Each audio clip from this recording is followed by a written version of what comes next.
Hey everybody, I hope and pray that you're doing well today as we come to our word from the word. And today that word is analyzing. Analyzing. Now this week we've been talking about the fact that God was answering Job. He was even asking him questions, not so much accusing Job, but kind of saying, Job, were you accusing me? Kind of playing that back and forth as we talked about yesterday. And then today talking about analyzing, and it's almost, I started to go with analogy, but just to think about what Job must be thinking when God is speaking to him. And so God tries to put it in perspective or in words that Job can understand. And so part of that is, hey, look at all this creation. Look at everything else that you can explain.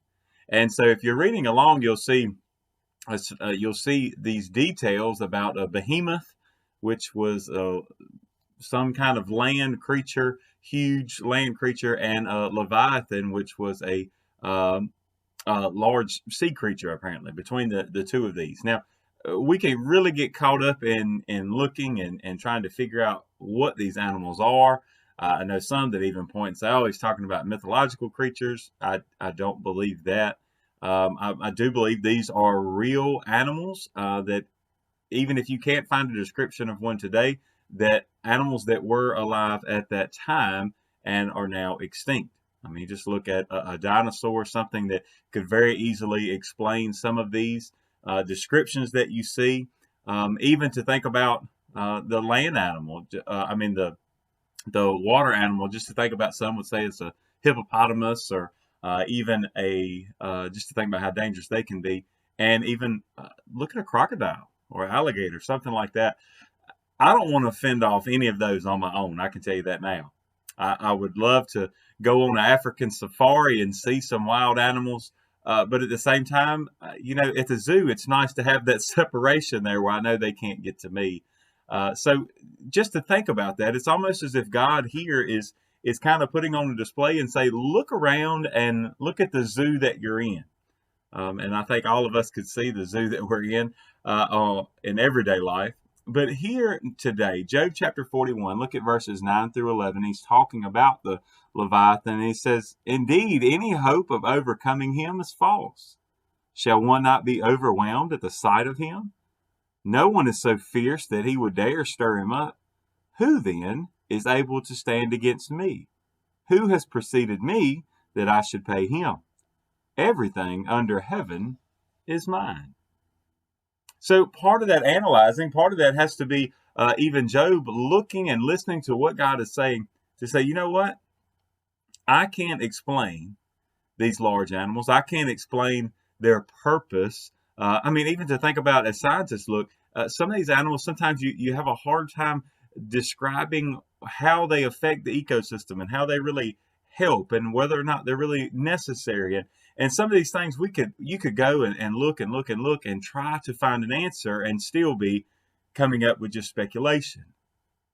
And then none of us would want to stand there and fight these off by hand. So if we can't explain why they're here, and we can't even we don't have the physicality to be able to face them one on one, then why in the world do we ever think we'd be able to face their creator?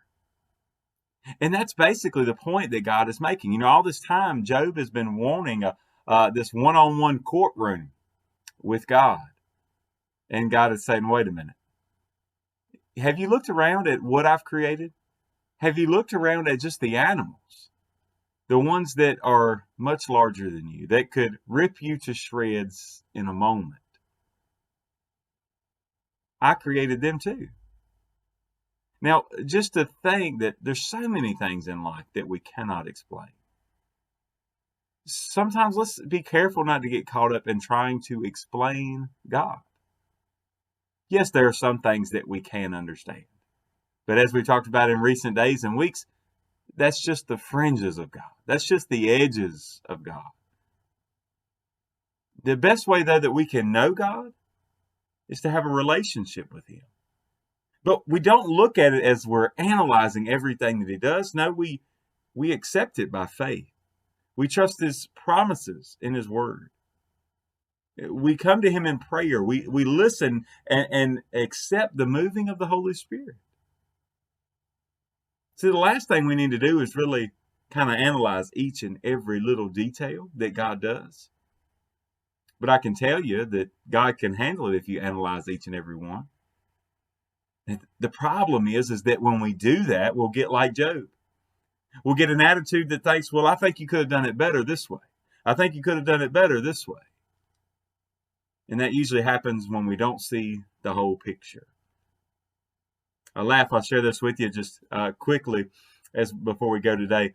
If you know the painter, the old painter, Bob Ross, who you know is famous for his little paintings and his little shows, and I keep saying little shows, but because I just have it in my mind, right? He would have this beautiful painting, and all of a sudden he'd just go right down the middle of it and put a happy little tree.